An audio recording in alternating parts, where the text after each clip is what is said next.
pleasure for me to be here this morning to address you. It is my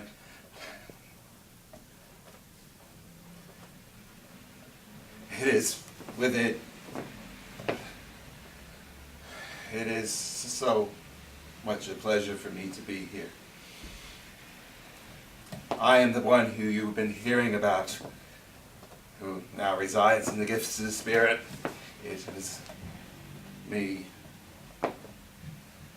who had those experiences and who did, to the best of my ability, follow the guidance that was given to me and the instructions given to me by the world of Spirit to establish this church and establish its teachings. As was stated to you, this ministry was established as a teaching ministry and a healing ministry, and it is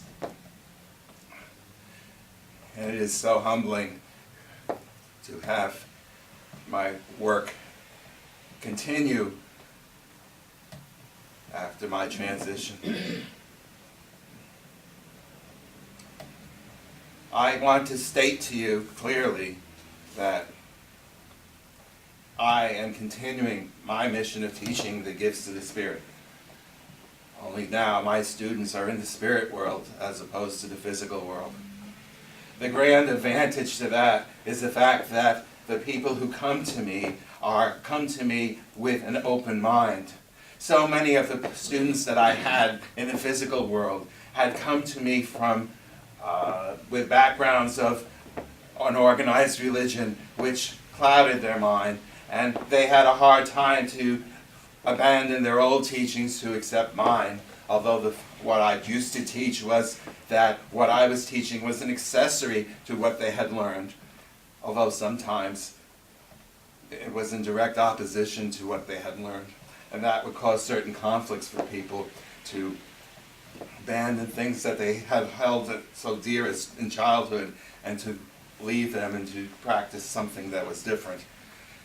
In my new dimension, the students are ready to change. They're interested and thirsty for the knowledge of the gifts of the Spirit. So in some ways my mission now is much simpler than the one I had when I was in the physical world, because it is here that people can learn the gifts of the Spirit when they are ready, and they can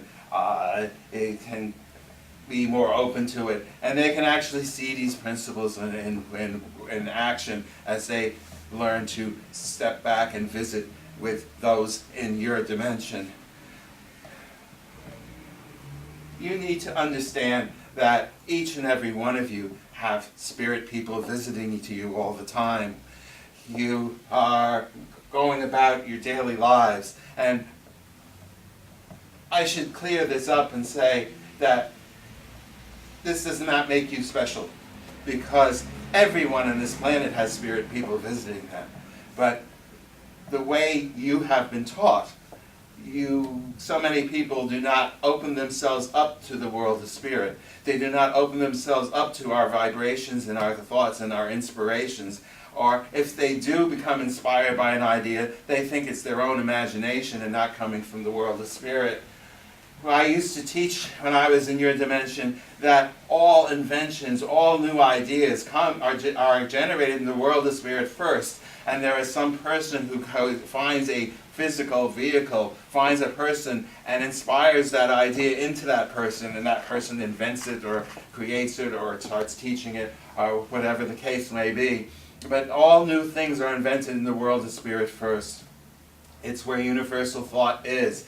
And when you learn to sit down and to concentrate and to relax your mind and to see the auric field around your body, that energy of light, and you concentrate on it and you see it expanding outward. When it expands out for about 13 inches, it is far enough for us to make contact with your auric field, and we can inspire you No, you may not hear voices the way I used to hear voices. You may not see visions the way I saw visions. But that does not mean that communication cannot take place between you and the spirit world. Because when that link between yourself and your auric field is made, it is then that we can inspire your thoughts.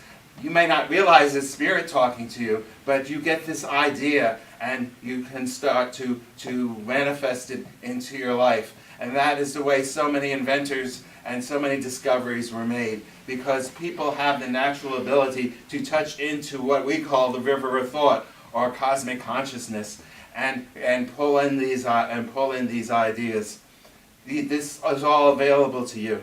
But as I was saying before, the spirit people come and try to guide you in your life. Some people are open to and receive these impressions. Some people, it just bounces off them and they do not get it, they do not receive it, and they continue on their way. It is not our place to run your lives. It is not our place to tell you what to do. We are here to inspire you, to give you choices, if you will. Sometimes we can say, if you do A, B will happen. If you do X, Z will happen. And it's your choice to decide which way you want to proceed. But we can provide the guidance for you to make that decision and have you decide which way it's to be. And all you need to do, as I said before, is to go into a meditative state, to calm your mind down, to visually watch your auric field grow and expand, and then sit and receive whatever impressions that you can.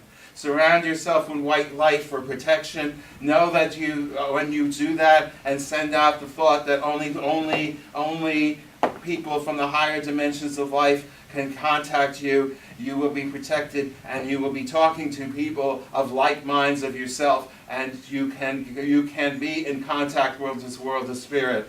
This is everyone's right. This is everyone's birthright, not just people who were born with the gifts such as I was.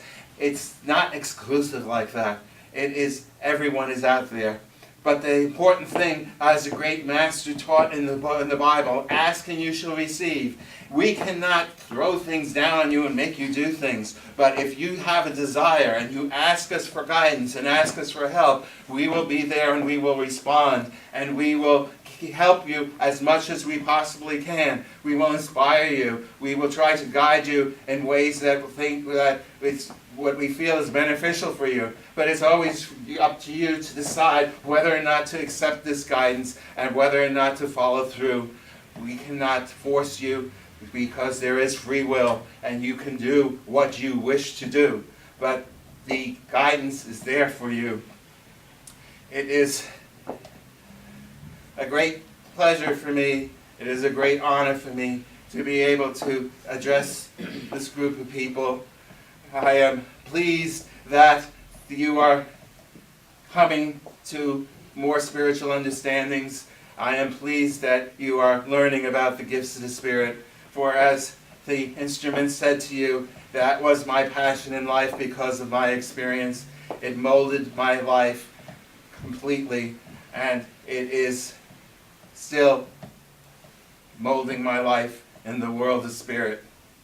I thank you so much for attending this church service. I thank you so much for being open to learning about the gifts of the Spirit. And it's my hope that you will unfold your spiritual gifts and your spiritual journey and enlightenment as you proceed in the physical world. Because as has been taught in this church to you before, the way you live your life is the way that you are going to create your path into the world of spirit. For the more spiritually advanced you become in your physical world, you will end up at a higher level of the spirit world where like-minded people will be.